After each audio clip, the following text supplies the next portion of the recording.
So this is just a bold, honest collection of history of my experience as an energy healer and Reiki, my Reiki training and intuition training from back in the beginning. And some of you who knew me from way back then will remember those days and be happy to hear me share about these things.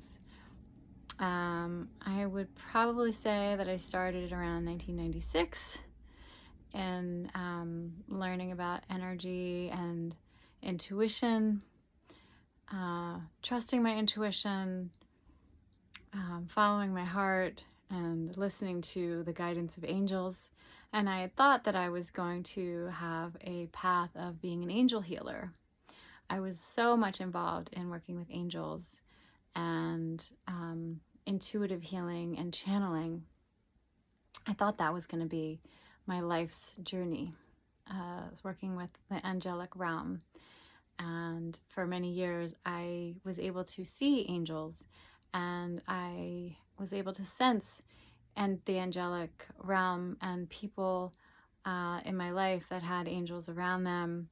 I would channel these messages and these intuitive messages, and I would see angels in the mirror, in different places.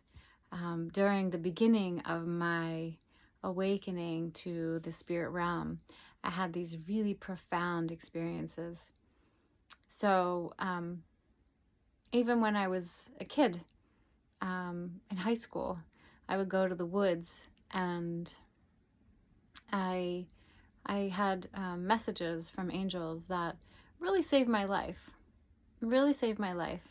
and was really the beginning of my opening of my third eye and my quest for seeking more knowledge, more wisdom, more desire to go deeper into that path. And that's what led me to Reiki. It led me to tarot cards back in the day. I remember my first deck at the Chester County Bookstore in Westchester, Pennsylvania, when I was living there. And I bought my first deck of cards, and I think I might have gotten an angel cards deck at that time too. And then it was shortly after that that I found my first Reiki teacher. In 1996, 1997, around that time. And I got my Reiki level 1 in 97, after I'd worked with my healer teacher for a bit, and just jumped right in. And so it was Usui Reiki was what I first started with, and Usui Reiki was I really didn't need anything else. Usui Reiki alone was so powerful. I was able to, my intuition skyrocketed after that. I was able to read energy in that was going on in people's bodies. I was able to pick up on what they were feeling, what energies they were carrying, what trauma they were carrying. I was able to get a sense of what's going on in their energy field and see their auric fields. I developed an ability to channel. And I was clairvoyant, clairaudient, and clairsentient after that. And my energy that came out of my hands was so powerful. There was nothing like it. And I was able to see spirits and see energies around somebody's body when I worked on them. It was an incredibly powerful time. And so many gifts.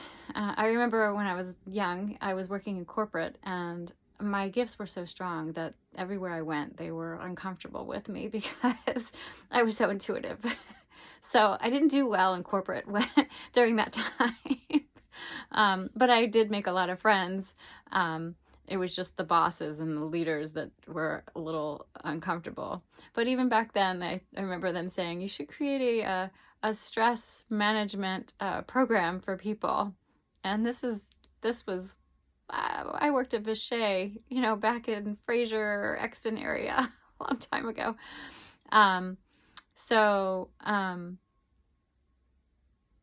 Yeah, so the Reiki basically, so I went from Usui Reiki, and then after Usui Reiki, I took on Shambhala Reiki. Shambhala Reiki is like this fire Reiki energy that just goes really deep into the body. And that was when I started to develop the ability to channel people's past lives. So it opened up the ability to do past life readings after I became a Shambhala Reiki master. And it really helps to work on deep karma healing and soul healing. You work with over 200 symbols with Shambhala Reiki. It's very powerful, and it's a Reiki that helps heal the healers. And it has many different energies inside that system. That system has over 200 or 250 symbols. So, and it's known to have Karuna Reiki inside of it. So there's a lot of symbols for health, for peace, for harmony, for balancing your system, balancing your chakras, opening up your spiral of your Kundalini flow. And so that led to Kundalini Reiki, which is all about clearing your chakras and all about clearing the serpent energy, the Kundalini blockage that flows through the body, that you see everywhere in health. It's the health symbol, that spiral, that symbol, that's the Kundalini. That's like a healthy person has a flowing energy, fluid, there's no blocks, they're pure, their body's free. And so the Kundalini Reiki helps to activate and release blocked energy and chi in the body of these spiral of energy flowing up and down the body. And it helps to release the energy trapped in your chakras. So if you have a blocked energy in your heart or in your stomach, for example, the Kundalini energy will help to assist in releasing the blockage so that the flow going from your tailbone, the bottom of your tailbone, up to the top of your tailbone and the top of your head will be flowing again. So it helps to remove that blockage. So if you automatically are prone to being a very sexually active person and there's one little block, you will be right back there where you were. If you have an overwhelming sexual energy as well, and too much energy that's out of balance, it will help to assist that if you work with it regularly. And then there's the Teramai-Sakim Reiki, which is one of my favorite Reiki, because Teramai-Sakim has the different elements, and it's very related to like Wicca or paganism because it has the elements: earth, air, fire, water, and spirit. So you're working with the angelic energy, you're working with the physical body and earth and grounding, you're working with your auric field, your energy field, you're working with clearing the emotions, and the fire. So the intensity, the power. So Teramai-Sakim Reiki is just a beautiful energy based out of Hawaii, somebody that created out of Hawaii, but it works with the elements, and it's beautiful. And I use it mostly for the emotional healing and the spiritual body, mostly for those. Sometimes for grounding, but mostly those two. And then Lotus Light Reiki, which is another amazing practice of Reiki. Lotus Light Reiki is the vibration of the lotus light is the vibration of Mother Mary.